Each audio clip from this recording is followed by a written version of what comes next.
Wonderful evening again and meeting you all. My pleasure. We are all here to continue our bioethics webinar series, and today's lecture is on a very important topic for we the anesthesiologists, the informed consent by Dr. Derek D'Souza, sir. We welcome you, sir. Derek sir Thank is you. an international trainer and consultant, organizational psychological medicine, director, students training and development, Dr. T.Y. Patil Vidyapith Pune, head training courses and national training faculty member, Department of Education UNESCO chair in Bioethics Haifa, over 2 decades of meritorious service in Army Dental Corps. We welcome you, sir. Thank you, all of you at ISA Nagpur, and it's really good to be back, and thank you for the honor of presenting before all of you again. That's really wonderful, and we look forward to another interactive discussion like we had last time, and I hope I can add something to a common knowledge that all of us share. So I know this has suddenly become the, am I audible? Is that, and can you see the screen? Sir, just a little, like we want to welcome you first. Just 1 minute. Okay, I'm sorry. I'm sorry. Please go No ahead. problem. I'm sorry. So just a small briefing about informed consent, what we are going to discuss today. Obviously, sir is going to elaborate the thing, but informed consent is the process of communication between you and your healthcare provider that often leads to agreement or permission for care, treatment, and services. In an informed consent, patients are given important information, including possible risk and benefits about a medical procedure or treatment, genetic testing, or electrical trials. The details will be definitely covered by sir. Now I request Dr. Kiran Vyavhare ma'am, President ISA Nagpur, to have her welcome address. We welcome you, ma'am. Thank you, Madhushri. Yeah. Respected Vice President of ISA National, Dr. Anjali Bhure, Madam, GC members, Dr. Saurabh Bade and Dr. Sheetal Dalal, our esteemed faculty, Dr. Derek D'Souza, sir. He's the head training Indian program, international chair also. All my seniors, I can see, Pratibha Madam, Savargaonkar Madam, Shubda Deshmukh Madam, all past presidents, all HODs, teachers, seniors, and my dear friends. A very warm welcome and good evening. So we are into the second lecture of our bioethics webinar series. This will be on informed consent. Last lecture was wonderful, and we are hoping for many such lectures where we'll be gaining some communication skills. We are all aware of the importance of consent. Informed consent is the most important aspect of patient communication. Most of the medical legal issues, I think, arise from lack of proper consent and lack of good communication. So today we have esteemed faculty Derek D'Souza sir who will be guiding us on this. And so without wasting much time, I think I'll hand over to Madhushri for further proceedings. So welcome once again. Thank you. Thank you so much, ma'am, for the address. Now I request Dr. Bhure ma'am, Vice President ISA National, Advisory Board Member MSCISA, Professor and Head of the Department Anaesthesiology, Nagpur, to say a few words about the webinar. We welcome you, ma'am. Thank you, Madhushri. Happy and pleasant evening to all of you. Honorable President Dr. Kiran Vyavhare, today's distinguished faculty Dr. Derek D'Souza, Maharashtra State ISA GC members Dr. Saurabh Bade, Dr. Sheetal Dalal, today's coordinator Dr. Ketki Marodkar, respected office bearers of Nagpur City branch, senior teachers and dear friends. Today we have organized second program in the webinar series based on the ethical issues on informed consent. Informed consent is an integral part of anesthesia in our day-to-day practice. Hence, it is important for each one of us to know the intricacies of this topic. Who can be a better person than Dr. D'Souza, an eminent faculty in ethical issues, to enlighten on this important topic? So let's get to know the important components of informed consent. Over to Madhushri for further proceedings. Thank you so much, ma'am, for the valuable words. Now I request Derek sir to take over and we can start with today's lecture. We welcome you, sir. Just Yes, just a minute. introduce Yeah, sir first. Sir, of course, everyone knows him, but I think she did that. okay. I No. already introduced. Okay, She sir. did Go that. ahead. She did that. Yes, sir. Thank you. Thank It's our you. honor, sir. Yeah. Yes, thank you, Madhushri and the entire team, all the distinguished members, president, vice president, past presidents. I feel very honored to be able to speak to you in this second lecture of our series. And thank you for the warm welcome, even though we are so far apart and this is a digital format, but literally I must share with you, I can feel the warmth from your smiles and just the feeling of connectedness. So thank you for that. It just shows how committed the entire team is, and that makes it more challenging for me to be able to share with you all. So I'd like to share from my little bit of knowledge and maybe from our shared experiences, try and see how we can provide a better level of care to our patients, which is our ultimate aim of any discussion. I know that we are currently having a sudden heightened increase in the concept of wearing seat belts. It's been in the media for the wrong reasons, unfortunately. But when I was just preparing for this webinar, I felt that it's a wonderful way to start because exactly like a seat belt, that is what informed consent is to me, at least. It is not a guarantee that nothing will go wrong. It's not a guarantee that things are going to be perfect and absolutely right. Again, it's not a guarantee that your outcome is always going to be good. But if something does go wrong, if there is an issue during the subsequent follow-up of your treatment, remember this informed consent will act like a seatbelt and protect you from further harm or injury to your reputation or even in terms of legal proceedings. So how exactly it is going to protect us and what are the procedures that we must adopt for gaining this seatbelt or gaining this protection? Let us discuss. So that's what I added on to these 3 and 4 words of why, when, where, and how.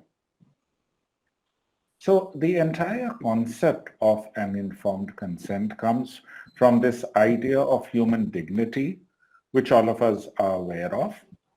And to try and explain dignity is quite complicated, but itself, the easiest way to understand this is that it is a threshold. It is a sort of level, and no treatment of any human being should fall below that level. We cannot have someone who has that much of dignity, 50% dignity, 20% dignity.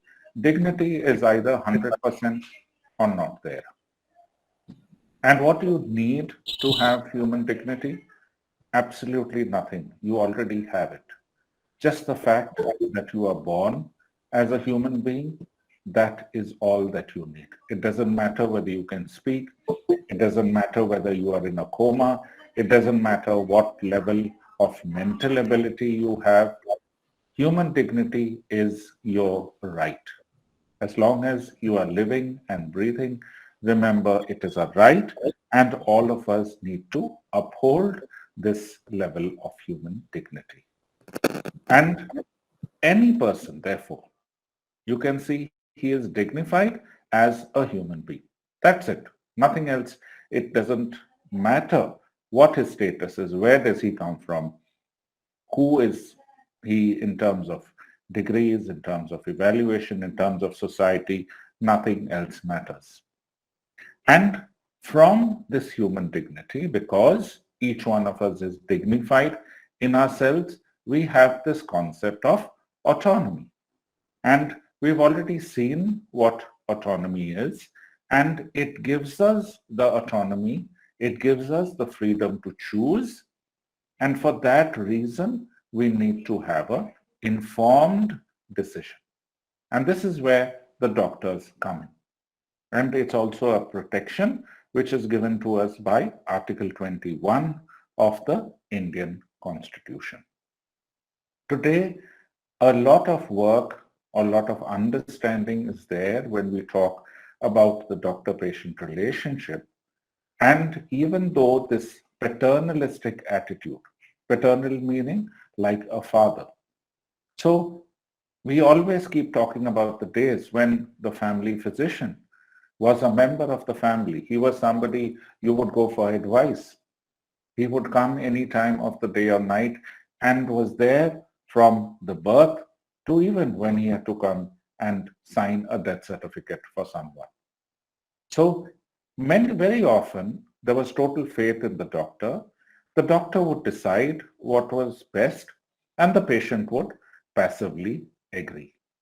So while this was an accepted model, today one, because of the complications of healthcare, because the fact that everything has become so technical, and the fact that there has been an erosion of trust between the doctor and the patient, all of these factors put together have made this paternalistic model something that we should not follow. Because it's difficult to justify whose actions are correct and is the physician always acting on the patient side or to benefit the patient. The fiduciary relationship, I know it's a big word, but it just means having good faith. So this faith that we had in the doctor, this blind faith, a sense of loyalty, a sense that the doctor would care for us, all of this is under serious question. We are not going to debate about who is responsible, why we have reached such a state, but we need to have a rethink. And today the doctor-patient relationship is now divided under these three broad headings. So one is an active-passive relationship. So here the physician does something to the patient, performs a surgery maybe, or you as anesthetist would put the patient under anesthesia. The patient role, very often he is unable to respond. So like you can see in the examples, acute trauma, someone is in a coma, someone is delirious.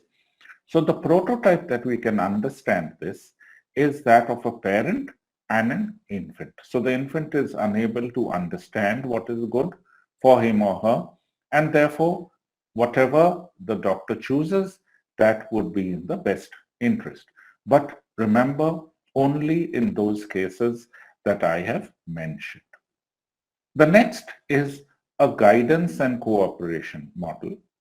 Here the physician would guide the patient and the patient would cooperate like a good student. So this again is where there is an acute infectious process. We saw it during the COVID-19.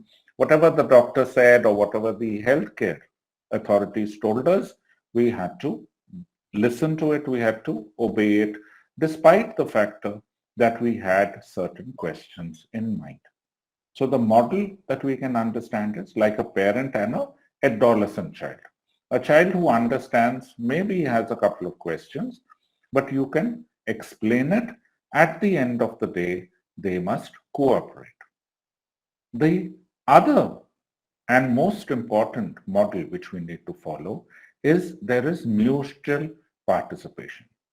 So you have two participants and they have an equal investment in this relationship. So the physician here would help the patient to help himself. In other words, the patient here has a role. I'm sorry.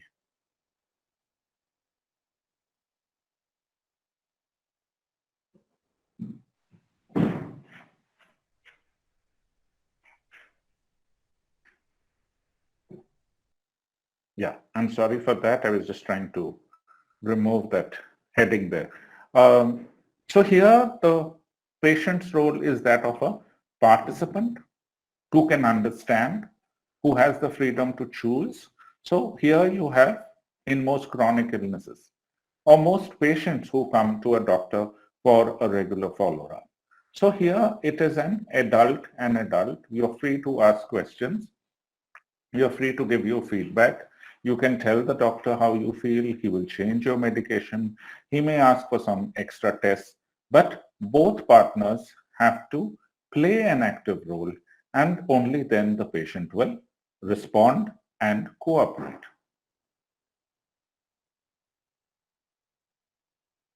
So from a model where, rather than being substantially autonomous on the part of the patient, earlier it was the doctor who would be controlling it, may not be completely, but to a large extent.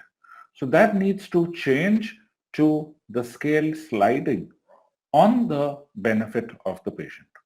So while truly the patient can never be fully autonomous or completely left uncontrolled because he does not have the training, he does not have the experience, but he has to be given the freedom to choose, and the responsibility of the doctor is to guide him so that he makes an informed choice.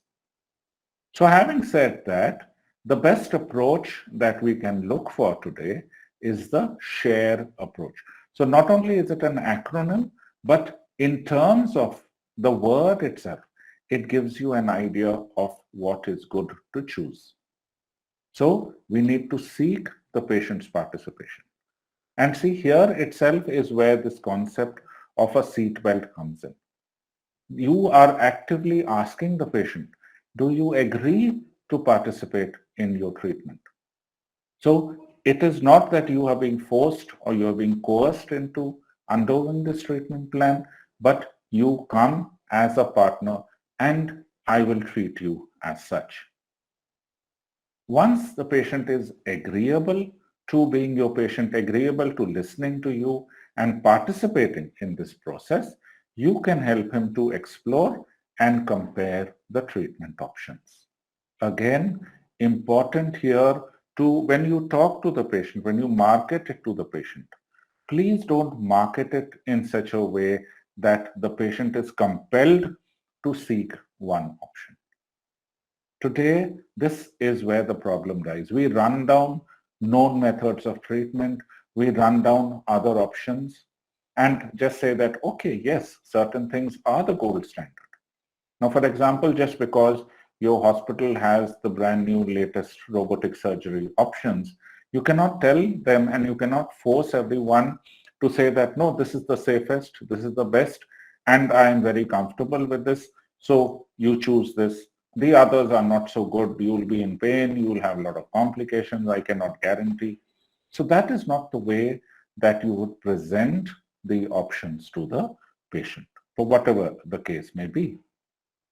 Again, assess the patient value. Assess his economic status. Assess his mental capacity. And what are his preferences. So maybe someone who is financially well off, for whom time is a priority, who does not want to stay in the hospital, but who has facilities at home, your treatment options would be presented differently. For a patient who every bit of money, a daily wage earner, someone who's working as a maid, as a driver, as a laborer, every day for them is earn and eat. So you cannot give them an option which is very, very expensive, and then you tell them, oh, you don't have the money, so I'll give you. In the patient mind, they feel I'm going to get an inferior quality of treatment. So this is the role that we need to play.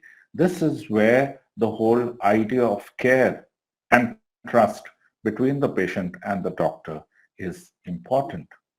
Finally, we will reach a decision with the patient. Please note that at every stage, the patient's participation is important. He feels in control. He feels that, yes, I am getting a chance to choose what will happen to me or to my loved one. And finally, we evaluate the patient's decision, meaning he has chosen. I'm going to tell him, okay, fine, you've chosen this. All right, once again, let me tell you about the risk and the benefit, how this is going to be the option that you have chosen, what can you expect, so that he feels comfortable in his choice and he is confident in what you are going to do to him or the treatment plan that you have offered. So moving ahead, once we have got the patient there to agree on what is happening, we come to the whole idea of consent. So the word consent, it seems that when two or more people agree upon the same thing in the same sense, they are said to consent. So this is a very legal definition. But in simple language, it just means I tell you something, I explain to you, and you agree to that. Now, if we go for the medical council regulations, consent can be given by a person who is, number one, has to be conscious, of course, has to be mentally sound, means he must understand what is he giving consent for, and he is above 12 years. Of course, even though he is not an adult, for medical procedures. So if it is just clinical examination, 12 years is the limit. If it is a medical procedure, more so if it is an invasive procedure, he has to be above the age of 18, or she has to be above the age of 18 for the giving a consent. So from the age of 12 to 18 years, some people say it could be even children as young or old, depending how you want to define it, of even 7 years, that they are able to understand a simple procedure that is going to be undertaken of them. You can have an assent. So he need not physically sign on that form, but you can take a consent, which may be oral, from that child, explain to him, because after all, he is going to undergo that procedure. He is going to even at least undergo that prick when you want to draw blood, or be able to go in for a CT or an MRI or whatever it could be. So respecting the dignity even of children and young adults, for 12 to 18 years, you need assent from the person, means he says, yes, I agree to what you are going to do to me. And of course, a adult, the parents or whoever is there, will go into the detail, who will actually sign the consent form and make it legal. So from initial ideas, you'll already know that how ethics has developed over the years. There are more stricter guidelines, and this whole concept of consent has now transformed into a informed consent. So you cannot just get a signature and get away with it. You have to inform the patient, you have to inform the family, and then they will agree to the procedure, what has to be done. So ICMR says 7 to 18 years are called mature minors. So they have a competence to understand what is the risk, what is the benefit. You can give them a detailed question answer session with them, and they can understand a bit of right or wrong, and they can give you assent. Again, why is this important? Because if that child now understands, you have explained to him why he or she will be admitted, why he or she is going to undergo surgery, how long they are expected to be there, whether they will have pain or not, what can they expect when they return from the anesthesia. So they become more cooperative, they are able to understand, they are able to maybe even feel better about the entire procedure, because you will explain to them what is the benefit that that child is going to have if he or she agrees to the procedure. So it's willingness to undergo the treatment, their cooperation is also important. So even though it is not legally binding, morally and ethically, it is good to get an assent from such children. Now, coming to this informed consent, and please see that I've highlighted these words. So, number one, it is a process. So, it is not a form, it is not a signature, but it is a process. And again, the treating healthcare provider, so it is not any healthcare provider, whoever is taking up that patient for the surgical procedure or for the medical treatment, he or she is responsible. Again, discloses appropriate information. Every word here, ladies and gentlemen, is so important.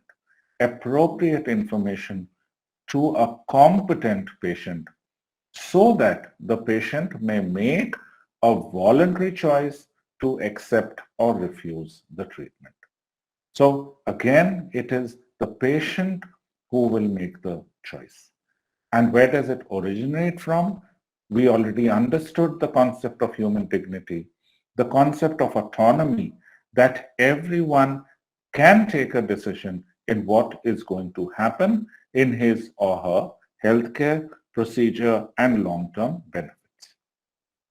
So again, I've highlighted the word process to tell you that this is how the process must be followed, and only then can we say it is a valid, informed consent process. So let's look at it. So number one is disclosure. So disclosure, again, what was the word? Appropriate information.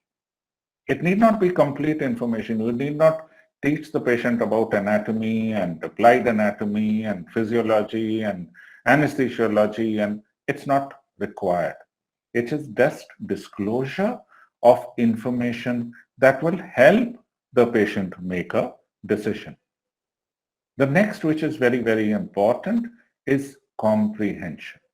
Has the patient understood what you are trying to say? Do they have any doubts? Have you given them a chance to ask questions? Gain some clarity. Understand what is the technical language that you have used. What are their concerns?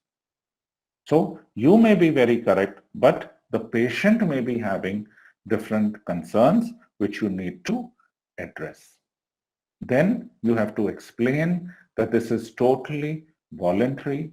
They have the option of choosing A or B, or in some cases, maybe not wanting any of the treatment that you have asked the patient to undergo. So this normally would happen at end-of-life situations where someone is suffering from a terminal illness, whether it's a child, whether it's an adult. They have the option to choose based on the information that you give them. And after this entire procedure is over, finally we get the formal consent, which is the signature by the person, if he is competent again, I say, or by the person who is authorized to sign on that form. And if possible, a witness may also be added. So let's just quickly look at this short video, and just to give you an idea of some of the things that go wrong at times. Well, sometimes doctors make mistakes. Anna, you need to try twice as hard to fix them. You using your inhaler? All the time. Go through one a week. Sure you're using it right? Do I look like an idiot? No. Why don't you show me how your inhaler works?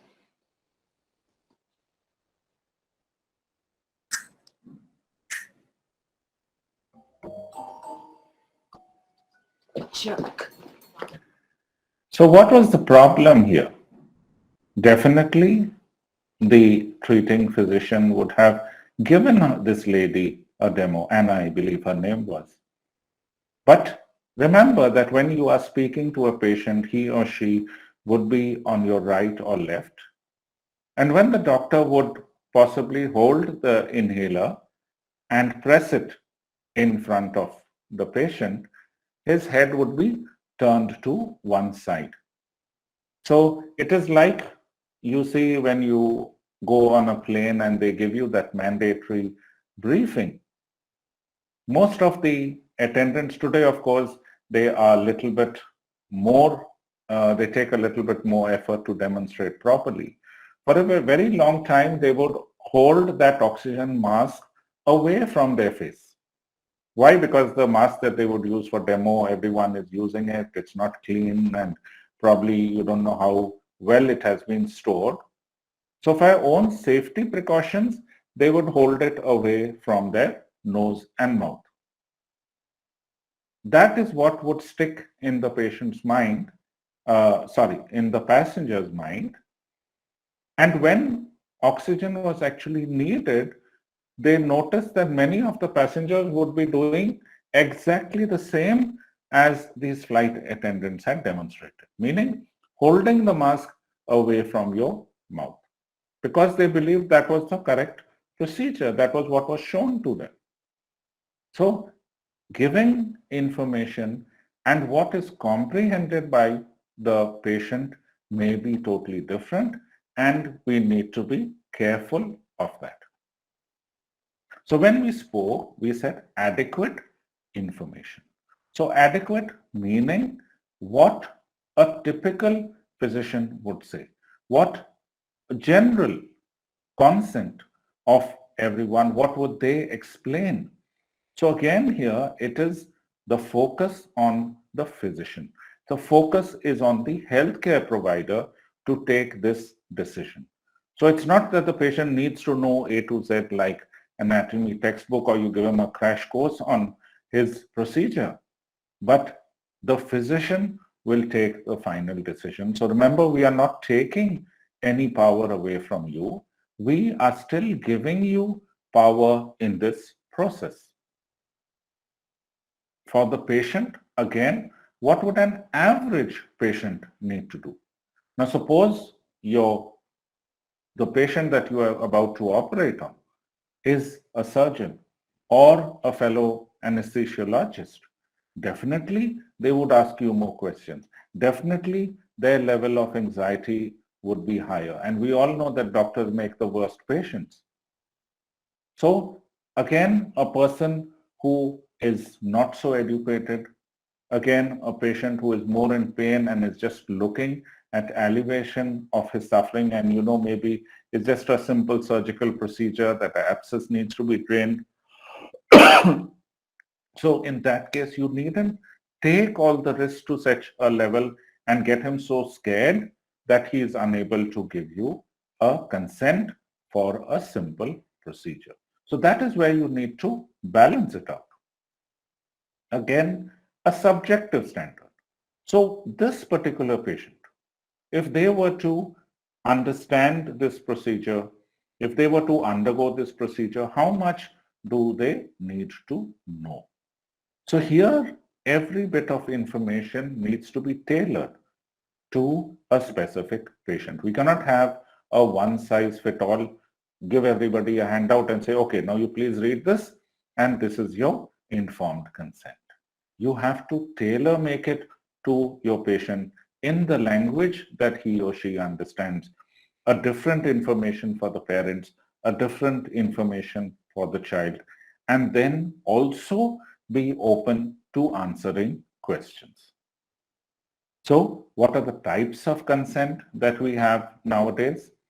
Implied consent is when for normal procedures, or say especially in a dental operatory, patient comes, you invite them, they sit on the chair, they put their head back, maybe they even rinse out the mouth and open their mouth and are ready for an examination.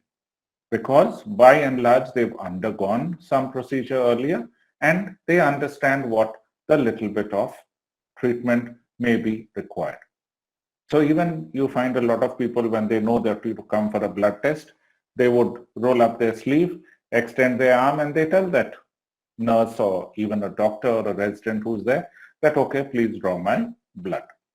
So this is an implied consent because the fact that the patient appears to know what the procedure is, you can carry it out. Or if you know that this is a repeat patient, so their blood pressure needs to be recorded, or they are being taken up for an ECG, to some extent, you understand that the consent is there. This is something that everyone practices, but please, please, please refrain from doing it. It has absolutely no standing in a legal forum. It is no protection at all. It is better that you don't get this signed because it is impinging on a person's dignity. And you find when people are admitted, or you'll find on the form nowadays, this sort of consent is there and the patient is just told, please sign. Nobody even informs him that he is giving a consent. And it is written there that I consent to any procedure and any I am understood what are the risk and benefit. So even whether you sign it or you don't sign it, please remember it does not give you any protection. And tomorrow, if you produce that before a legal forum, like I said, in a court of law or in an inquiry, if there is, they are going to not only have no mercy on you, but they're going to have a very, very poor opinion of the healthcare system where you are working. So what is important? Where it involves surgery or anesthesia or any other invasive procedure, even if it is just for diagnostic purposes, you need to have special consent forms. And that is an explicit written consent, meaning tailor-made to each patient, tailor-made for that procedure, and tailor-made by the physician or the surgeon or the anesthesiologist who is going to conduct the procedure on the patient. So these forms, when they are signed, they are the culmination of a dialogue. Remember this. It's at the very end that you actually have the signature. It's not that a nurse or a resident or anyone in the chain is just told, please go and get this signed. Explain to the patient that they're supposed to read it, and that is informed consent. Please do not make this mistake. Like I told you, this is the seat belt that is going to save you later on if something goes wrong. So is it ever acceptable to not have a full informed consent? Only if the patient does not have a decision-making capacity. So someone with dementia, someone who's brought in as just unconscious, someone who is disoriented, even someone who has consumed a large amount of alcohol and is unable to even understand where he or she is. In such cases, yes, full informed consent may not be possible. So you have to get a proxy or a surrogate decision maker. You cannot waive it off totally. If there is time, then you need to try and get the other person or somebody else who is there who will take or rather give you the informed consent. So here where it is not going to cause a trauma to the patient. But if it is life-threatening or an emergency, then no consent is needed. You don't need to take anybody's permission. As a healthcare physician, as a surgeon, you can immediately wheel the patient into the OT and start with your life-threatening emergency treatment as indicated. So a patient comes in, mostly of course, it is trauma or a gunshot wound. For all such cases, you can immediately go ahead and start the treatment. Okay, I hope that is clear. So only where it is life-threatening. If the patient is just unconscious, and unable to take a decision, but can be stabilized for some time. And you know that the procedure is risky. You know that the procedure is likely to have a risk.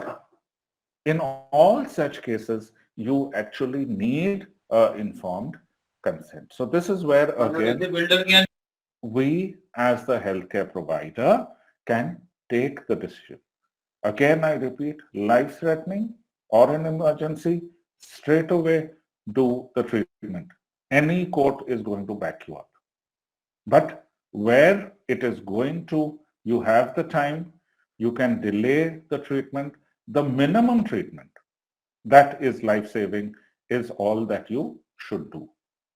So even if the patient is brought in with a fracture femur and you have stabilized him, the actual surgery can be delayed by a few hours or even a couple of hours. In that case, you have to wait and get a full informed consent. In certain cases, it may be that the patient has waived consent. Again, normally we see it with parents, with aged people who very often they tell you, doctor, please don't, I understand, I trust you. You ask my son or daughter, they will give you the formal consent. Why? They either feel that it's too traumatic for them, they will not truly understand, and they believe their wife or son or daughter, someone can be as the surrogate who will give you consent. So when the patient has specifically told you that I am giving the consent to someone else. I am giving, let this person be as the surrogate decision maker. So there has to be someone who will take the decision on behalf of the patient and of course be willing to sign the form. Very often a patient who is competent again designates, they tell you in advance, my wife will sign or my son is there, he will sign. So in all such cases, then the patient himself or herself need not physically sign and again would need not go through the complete procedure of having a full informed consent. Of course, morally and ethically, it's nice to explain to the patient and say, okay, I'm not telling you all the details, but I would like to share these important processes with you, that this is what the surgery will entail. This is what is going to happen when you wake up. This is how long you'll have to be in bed. This is how long you need to be kept nil orally, or whatever it could be. So remember, everyone is dignified. And just because legally they have waived the consent, again, it should not allow you to ignore the patient and do whatever procedure you want just because your form has been signed by someone else.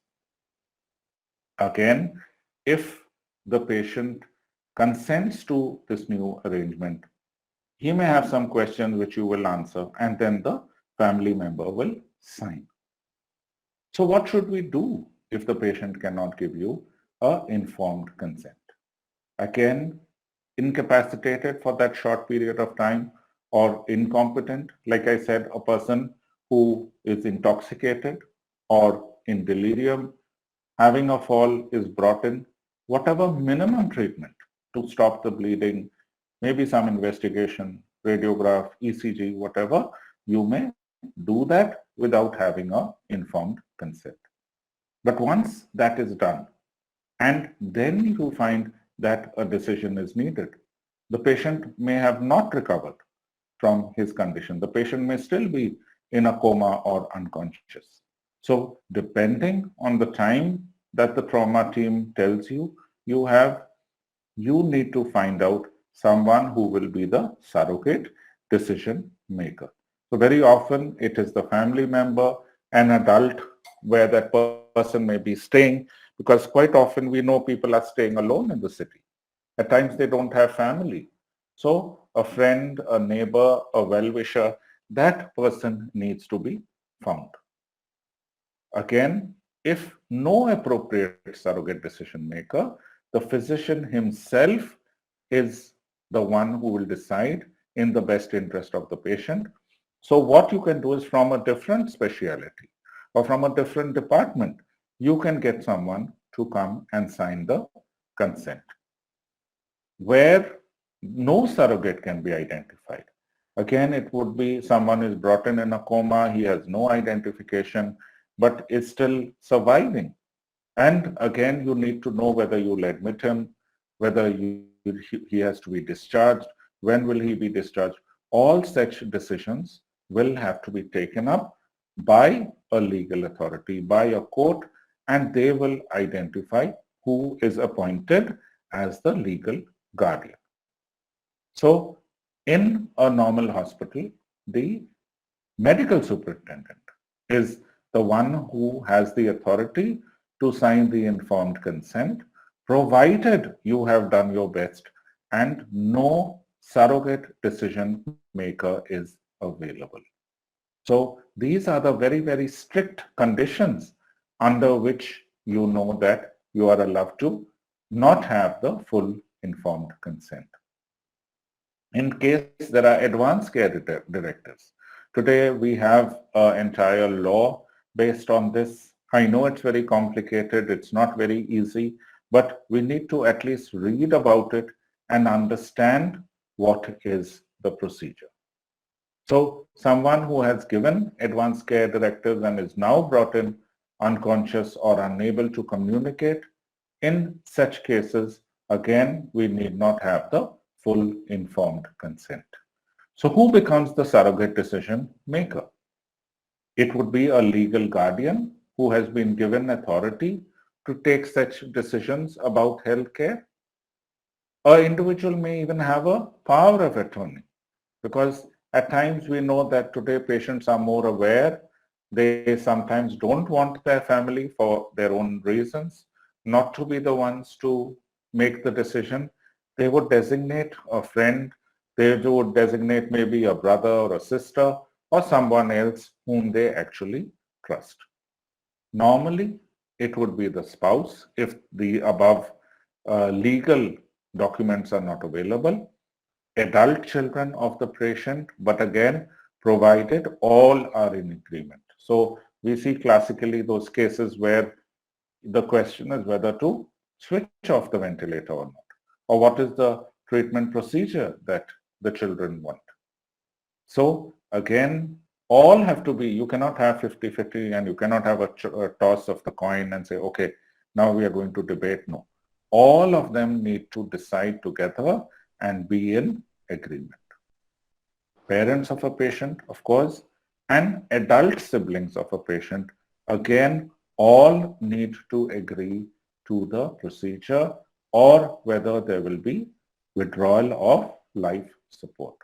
So one has to be very, very sure if you want to avoid being called up by courts, if you want to avoid protracted legal battles, it's better to be safe and ensure that we are aware that these are the current guidelines. For children who has the authority, of course, always it will be the parents. Even in terms of vaccination, the parents have the right to refuse. And again, this is a huge controversy. Again, it has come up in light of the COVID vaccination.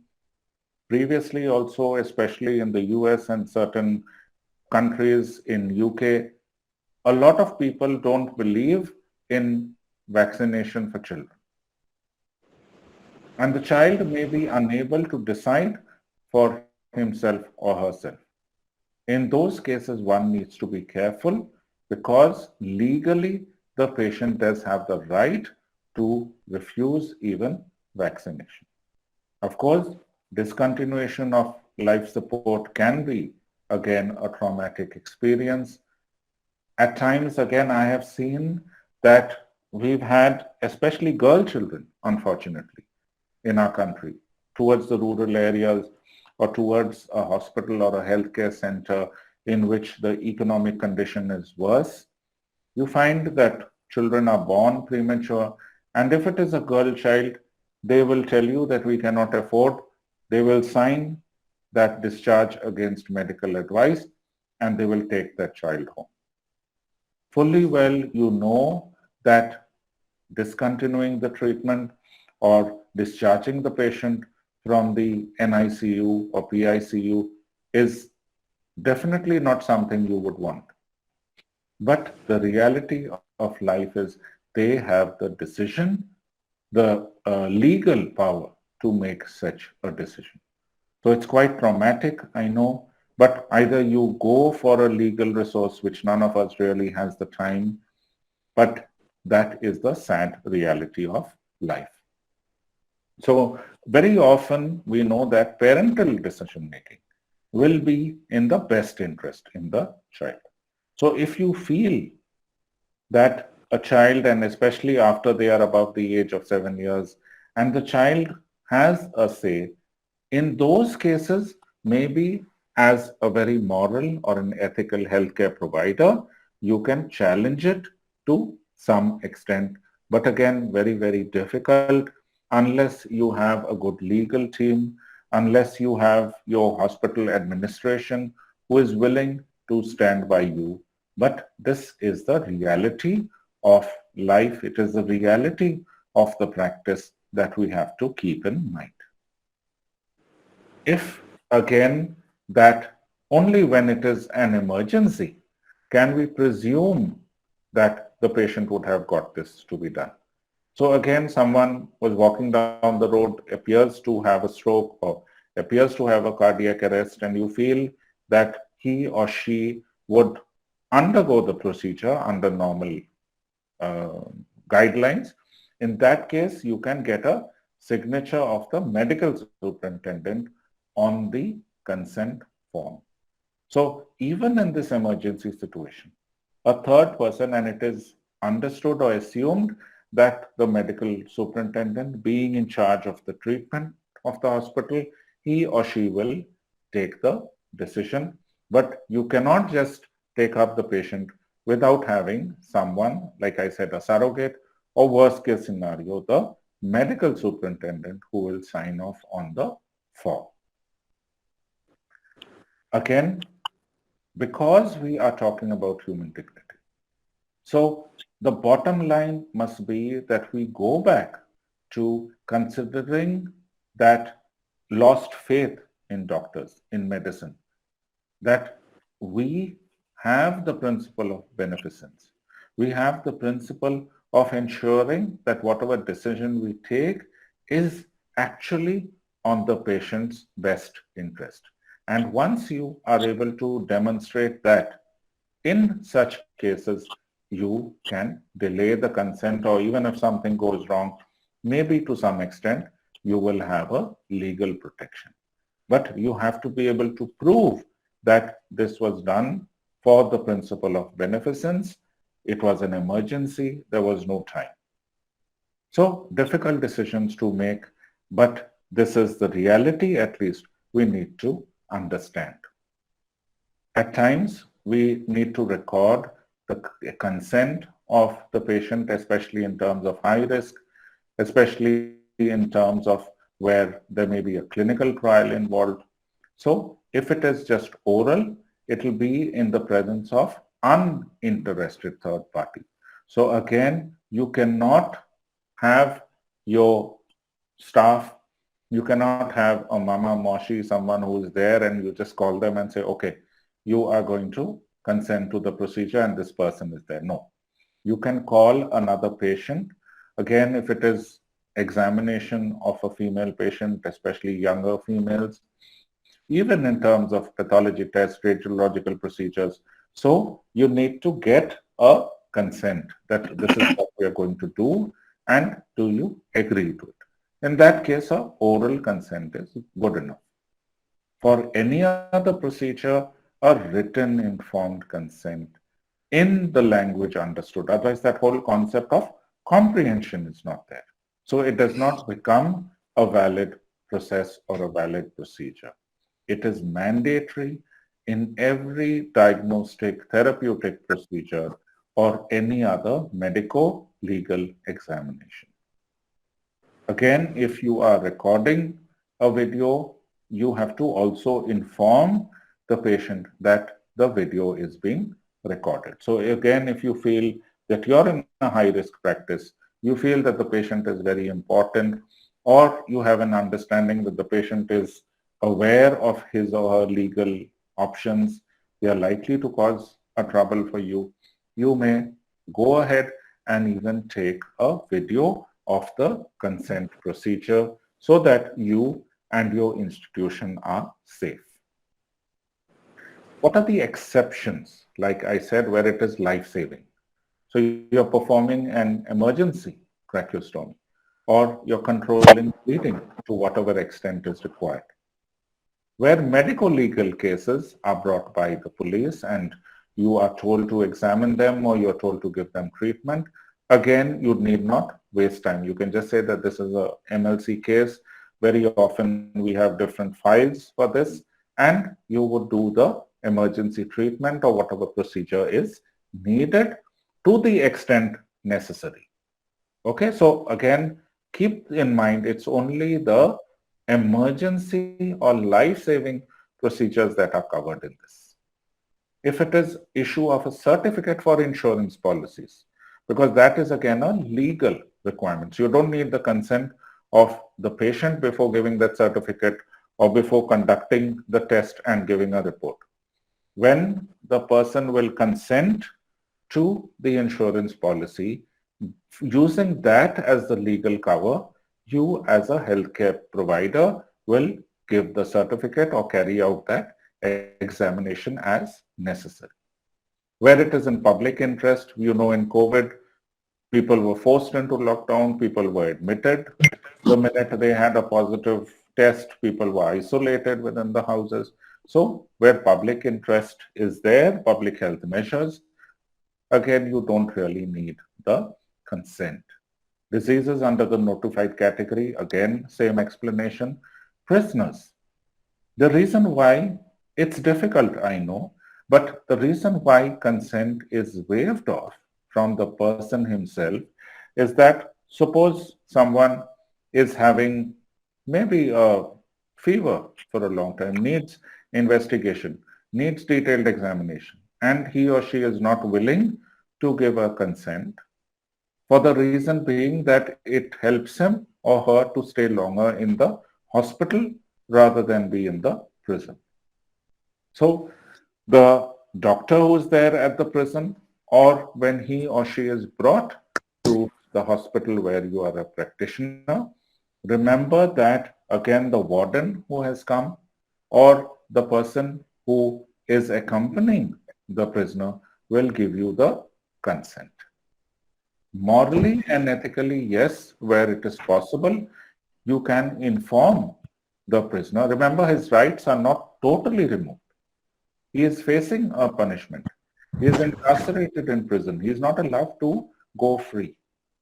So even if he is the most deadly murderer that you have come across, you cannot try him in your own mental court and decide, okay, this person didn't have value for others' lives, this is how I'm going to treat him.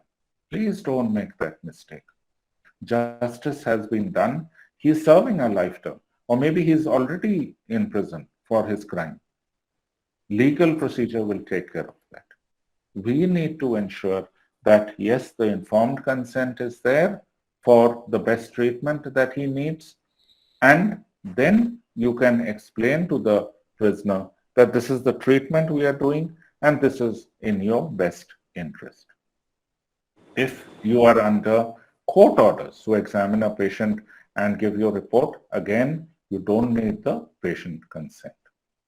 Very often in psychiatry, because of the nature of the disease, patient is again not deemed to be conscious or capable of making a decision. So the patient in that case is incompetent on psychotic grounds.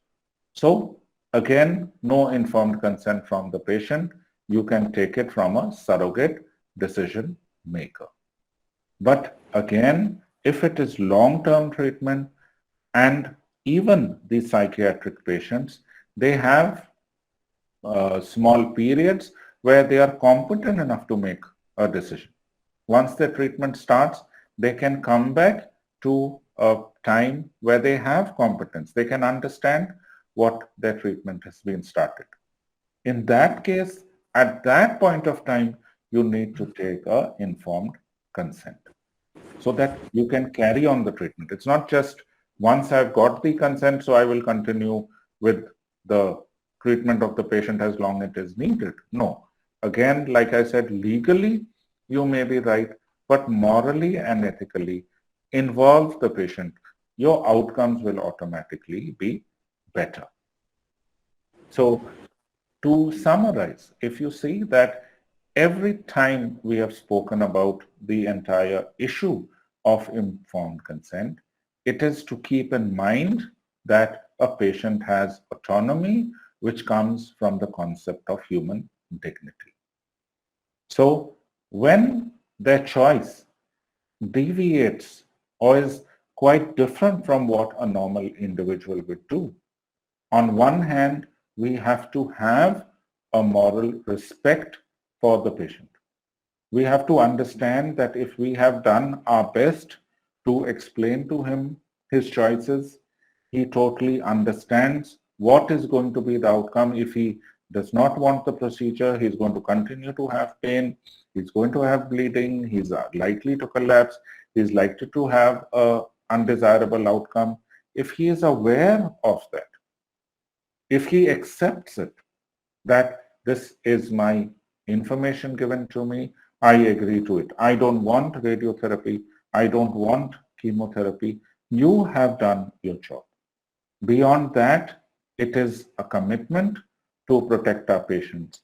And even if they have not agreed, even if the patient has said, I don't want this treatment, we cannot abandon them.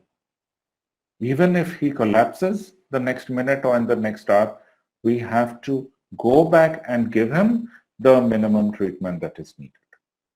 So respect for patients, respect for patient autonomy, and respect for human dignity must be the guideline each and every time, every day of our practice. And if we follow these guidelines, it becomes very easy. And of course, I've given you the legal guidelines, and I hope that all of you remain safe, are able to provide the best treatment to your patients. At times it may be difficult, but that is a choice that we have made. So thank you for the patient hearing, and please allow me to just share with you this video that I felt would be something really nice, a good reminder of something that we can all do. Yes, and that was such a comprehensive coverage, Is sir. this video visible to you right now? No, Not yet? actually, your Just a minute.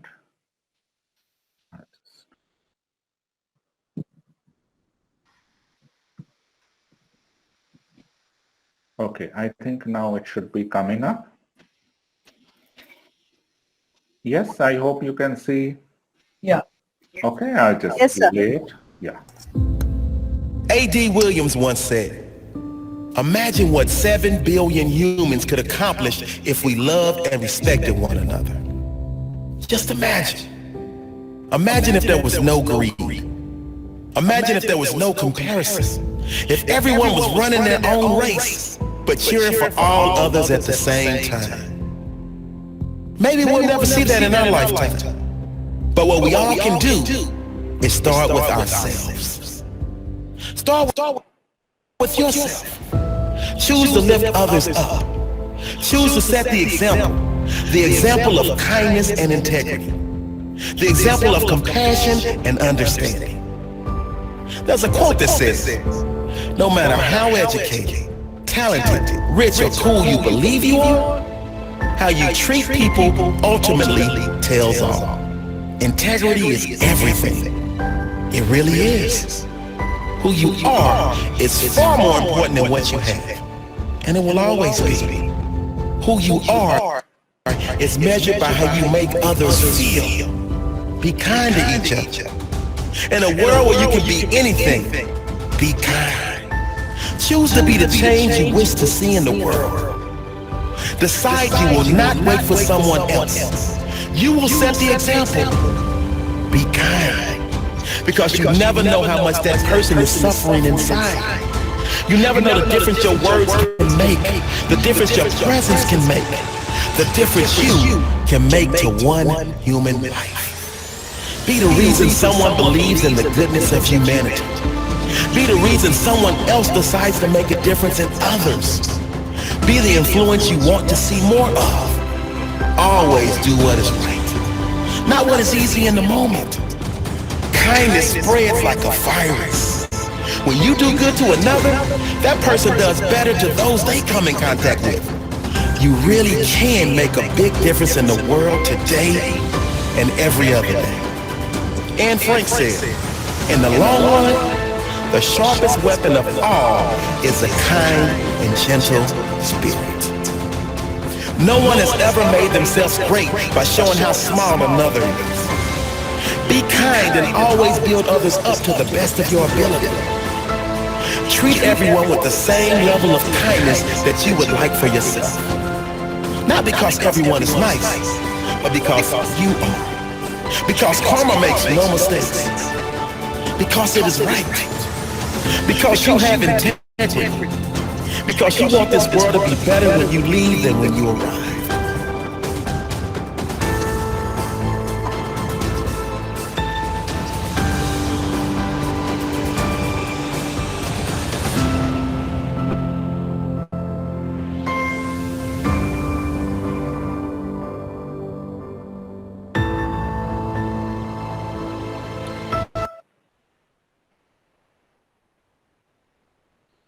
So thank you, everyone, and I hope it was beneficial. In case there are any questions or comments, Yes. it's always nice to Such a comprehensive coverage, sir, and a wonderful video also. Very enlightening talk. We have a few questions Yes, in the ma'am, chat please. box, but I think you have already covered those questions. Yeah. I was also seeing the chat box, but yeah, No, immediately still somebody can Yeah, slide. still we somebody can just can ask if they still feel they have a doubt, because like I said, it's still an area that is of concern and it's very challenging at times. So please yes. go ahead in case someone would like to comment or There is a ask. question there, I think, printed versus handwritten consent Yes, versus handwritten consent, like yes. by the doctor and by the patient's relative. Which is better? Does it Okay. matter, and what is the legal perspective? Correct. See, ideally, having a printed form is the best because, number one, practically, that is something that is possible. Even though, if you ask me, a handwritten form would be the ideal. But practically, it is impossible for you to sit down, like I said, discuss with the patient, inform them, as a human being, be able to remember everything that you wanted, and those all the challenges that are there. Invariably, the biggest reason that people don't take or follow the process or the procedure is lack of time. And again, even if you have a handwritten consent and if you have missed out most of the points, again, it doesn't cover you. In fact, it reflects purely on you as a healthcare provider. So what is the practical solution? Because we are all part of the same healthcare system. We all have the same issues. And I know preaching is one thing, practice is another. So what is my take on the situation, or what I feel is the best way possible, is that as a group of healthcare providers, maybe by your specialty organization like you have, maybe in a department, you can sit down and decide and have maybe 8 or 10 or 3 or 4, it doesn't really matter on the number, but the procedures that can be clubbed together. So I leave it up to you to decide. Maybe as a group of orthopedic specialists, you can have maybe 4 or 5 forms depending on the area that you are going to talk about, and you can tick what are the important areas for that case. Like I said, ultimately it has to be tailor-made. So you can have a more detailed form, which then can be tailor-made for those particular group of patients. The remaining you can either cut it out or you can write that not applicable. In that case, it's more likely that you will not forget. It shows to a legal forum later on that you are well prepared and you have done your job. And in terms of time also, you will ensure that it's much faster when you have a printed form. If you really want to be very, very specific, again, you can have the forms in a soft copy, very quickly delete. That's what good hospitals do at times. So they delete the paragraphs and then take a printout of the master form which they have prepared. So whatever is convenient, whatever you can work out as being practically possible, that you should do. But that doesn't take away from the fact that you use lack of time, or every time you cannot end up saying it was emergency, it was life-threatening, and therefore I didn't take the informed consent form as seriously as I should have. I think there was a question where it said you decide. Yes, Yes. very, very common. Very often the patients end up telling you, you have to make the patient understand that it is not my decision. I am the advisor. You are the decision maker. And what this acts to be in practical terms is that it is the patient who has made the decision. When the patient says, you decide, you become the decision maker, you become the one who is then responsible. If you explain to the patient nicely and say, no, you are the primary decision maker. You ask me 100 questions, I will guide you. I will tell you what is option 1 or 2, but you have to decide. So then the patient also realizes that, yes, it was me who chose the procedure, knowing fully well the benefit and the harm. But that being said, very recently, there was an issue covered in the media where something had gone wrong. I think it was for a hip replacement, if I'm not wrong. And again, the whole concept of medical negligence came. So just signing an informed consent form or saying that it is written in the informed consent that following your hip replacement, you may not be able to walk, or there may be infection, or there may be some complication. That does not protect you from medical negligence. And in this particular case, the court very correctly ruled, even though the doctors and the other medical forum were saying, but it was there in the informed consent. And this is one of the complications that we had mentioned. A complication is one thing. Where it is medical negligence, it is a different ballgame. And here again, you are liable. So what had happened was in this case was that the patient had come back, had complained to the doctor. The complaint was ignored. In fact, they made light of it and said, no, no, there's nothing wrong. You are absolutely fine. And later on, it was proved that there were complications. So it comes to medical negligence. Again, complications itself is not medical negligence. Something going wrong on the table is again not medical negligence. A lot of people feel this. Even if it is a frank mistake, even the court recognizing it, a mistake that has happened, a mistake that was not recognized, and you have not taken corrective procedure, and you have not come back and informed the patient or the family, depending on how serious the condition is. That is medical negligence. So a mistake having occurred, you have tried your best. In that case, it is again considered to be medical negligence. I just saw a question about failure to detect a complication. Yes. Again, we said an average physician and an average patient. So if it is in the routine complications that are likely to happen, in that case, no, you are not liable.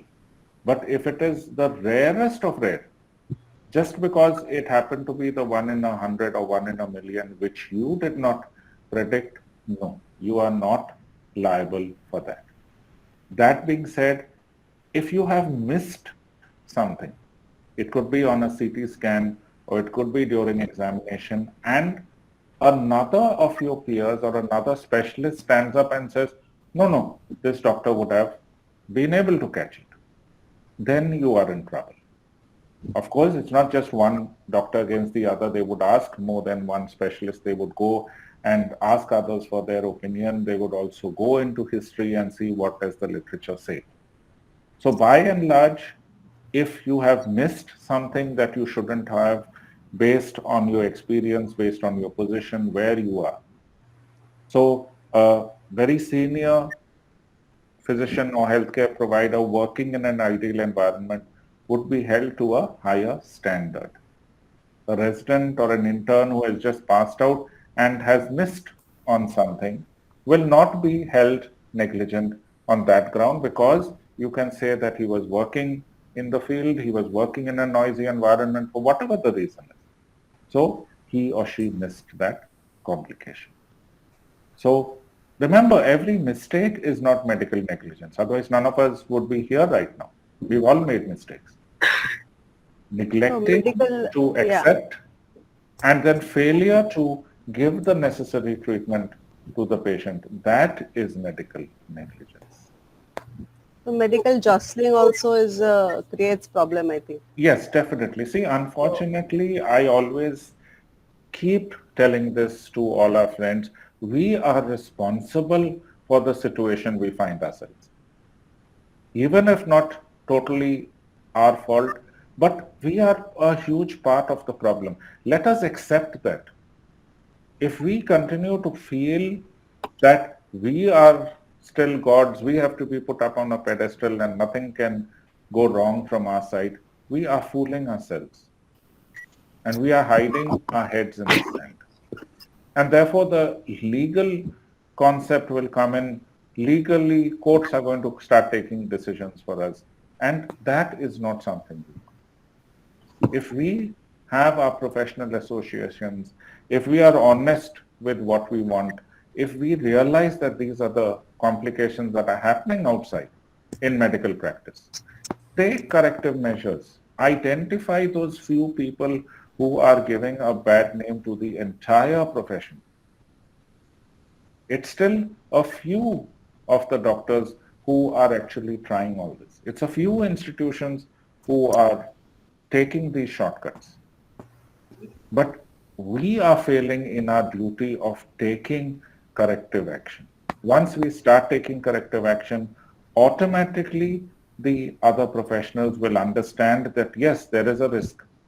We are going to be reported. Our own peers are monitoring us. So let's start looking at that rather than always trying to push the blame onto someone. Try and find out ways and means where we can protect our youngsters. We can allow our youngsters to learn. Give them the freedom to make mistakes. Give them the freedom. Give them the support they need if there is an unfortunate complication. So keep our unity, because we are not united. I have heard doctors speak so ill of others. When a patient comes, what? How many investigations? Who has given you this medication? Why has you? The patient doesn't understand that it's the same medication under a different name. Or even if that doctor, let's assume for a fact that he or she has misdiagnosed the case, why should you open your mouth in front of the patient? You can take it up professionally. You can give that person, that is professional courtesy. You can give him a call and ask him, why did you take such a decision? Understand, give him the benefit of doubt. Maybe the patient had a different complaint at that point. Maybe the situation when he or she was examined was totally different. So that is what is important to remember. That is what is important to understand. And once we work together, I think many of the so-called problems that we keep having will be minimized. Okay, few more questions, I think. Yeah. Doctor, Yeah. sir, do we need a legal document for consent waiver indicating the nominee? This was the question. Dr. Pati. Yes, ideally you would have a signed document. Like I said, if the person has waived consent in advance, or maybe today we are talking about advanced directives, especially for do not resuscitate or I do not want such treatment. So it has to be a legal document that you need. Otherwise, you have to follow the guidelines of finding a surrogate decision maker from the family. Again, underlining the fact that it is not a life-threatening cause or it's not an emergency from that point of view. One more question. Yeah. Mental illness like schizophrenia, where do Yes. the patients consent or refusal stand? Again, it will be on your diagnosis as the healthcare provider that you will start out by saying the person is incompetent at this point of time. Again, remember, it's not a blanket incompetence that you can say. At this point of time, the person or the patient is incompetent to take a decision and therefore a surrogate decision maker was taken. But the minute the person is again competent, because there are highs and lows, there are periods where the person is again lucid and he or she can understand. At that point of time, you need to take a fresh informed consent. So even if someone is intoxicated and is brought in almost unconscious, they cannot, you do the minimum that is required, and the next day or by next afternoon, when the patient is again coming back to his senses, able to respond to your queries, and you understand that he is now competent, at that point of time, you can take a second informed consent from the patient. I think we are done with the questions. Any further questions?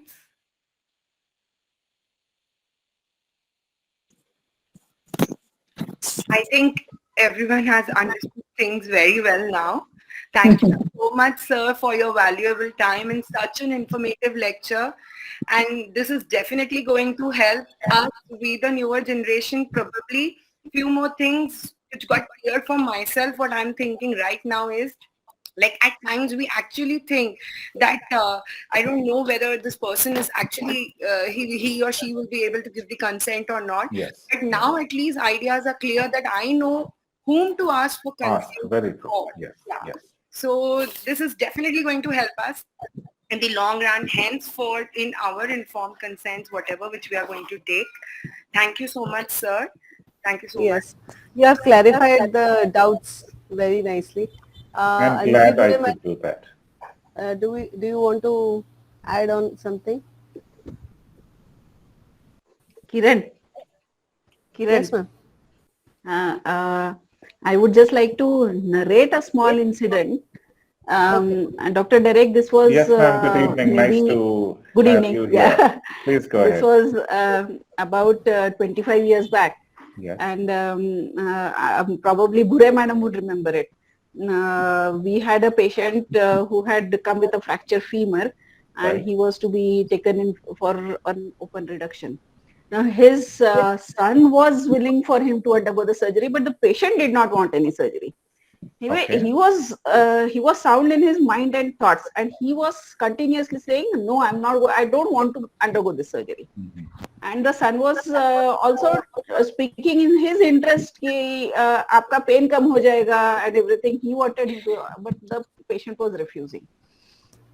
So when the surgeon came and told the anesthesia team that अरे नहीं वो patient का ये तो है ठीक है, उसका तो लड़का हाँ बोल रहा है, वो पेशेंट थोड़ी भाग सकता है, उसका तो फ्रैक्चर फीवर है, उसको लेके अपन ऑपरेशन कर लेंगे. Then we told the son also that no, we are not going to do anything of this sort. The patient has a right to refuse. If he is not consenting, we are not going to anesthetize him for surgery. Yes. And we told the son also that you talk to your father. If your father consents, we'll do the surgery tomorrow.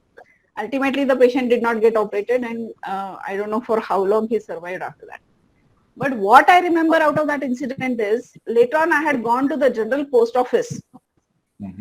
And भुरे madam तुम्हाला आठवतं का आपण त्या GPO ला गेलो होतो and there मी आणि भुरे मॅडम एकत्र गेलो होतो त्या ISA च्या कामाला गेलो होतो आणि there to our surprise the a person whom we did not know at all, he came and said he was the postal उसमें इसका employee था वो, he said Lata Mangeshkar hospital सूंघनी वाले doctor and we were zapped.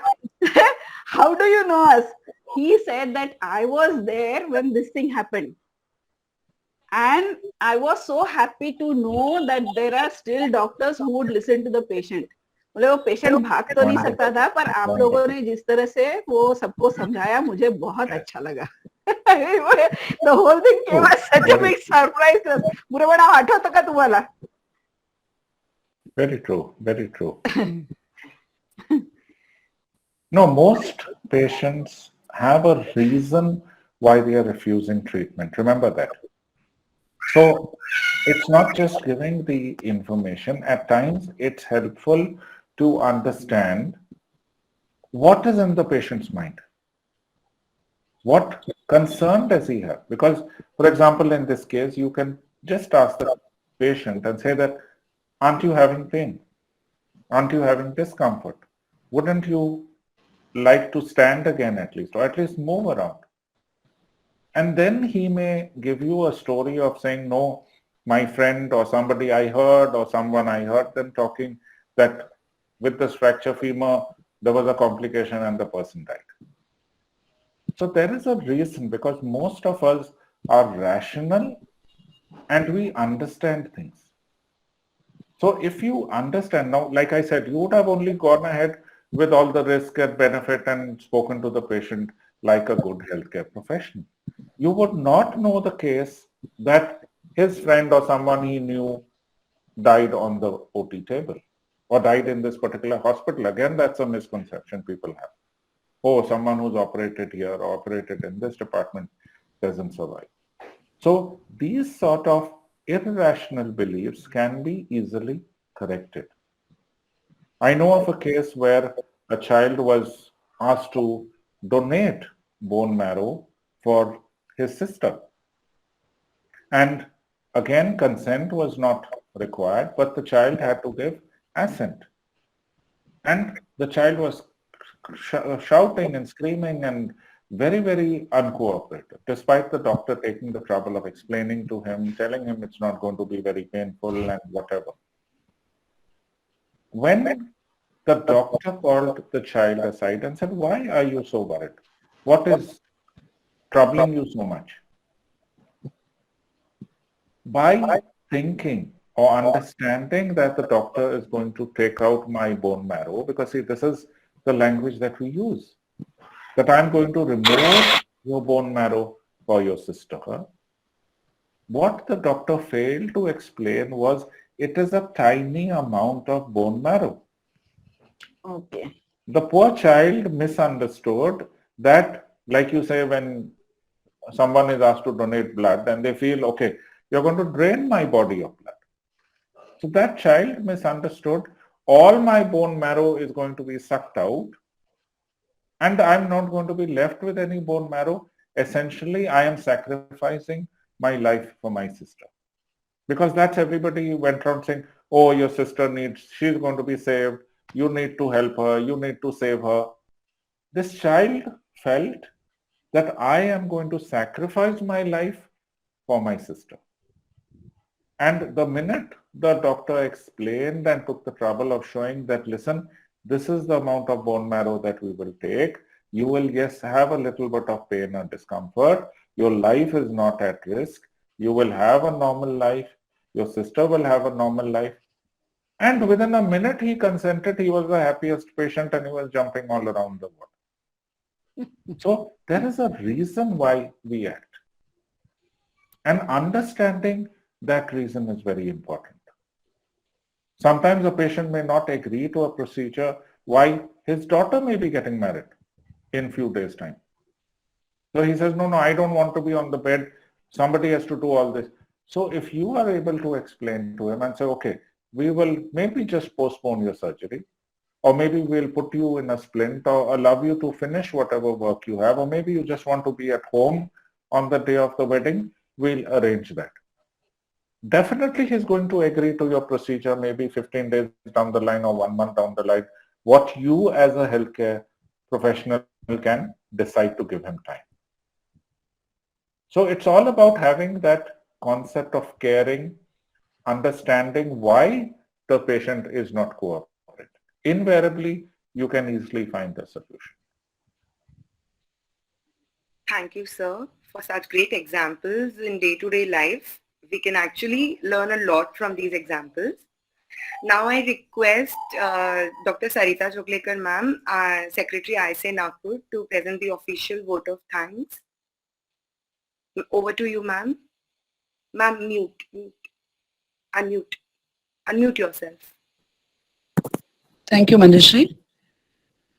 Thank you, Director Sir, for having you today for such a wonderful and a very thorough lecture on informed consent.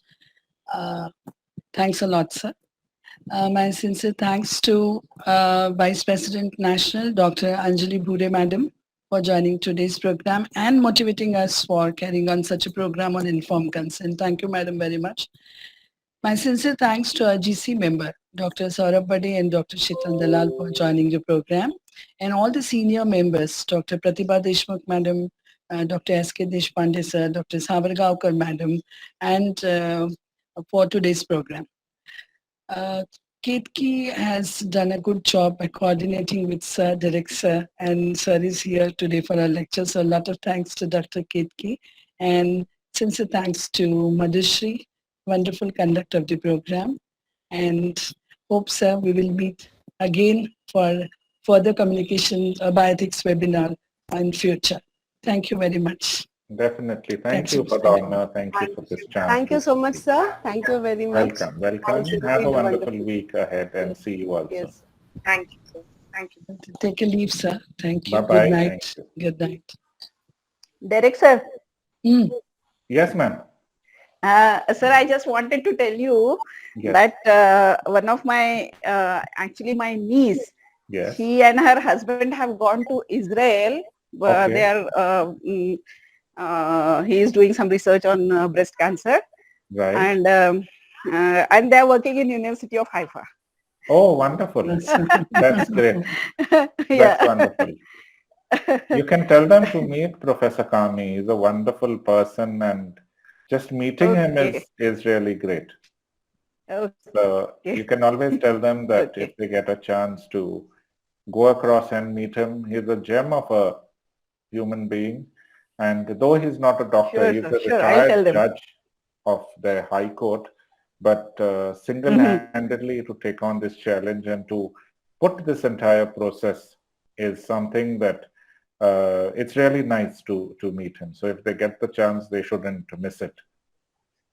Sure, sir. Sure, I'll tell them. Yes, yes, definitely. Thank you. Thank you. Thank you, Okay, sir. then. Bye, Good sir. night, everyone. Good night. Thank you. Bye-bye, everyone. Take care. Bye-bye.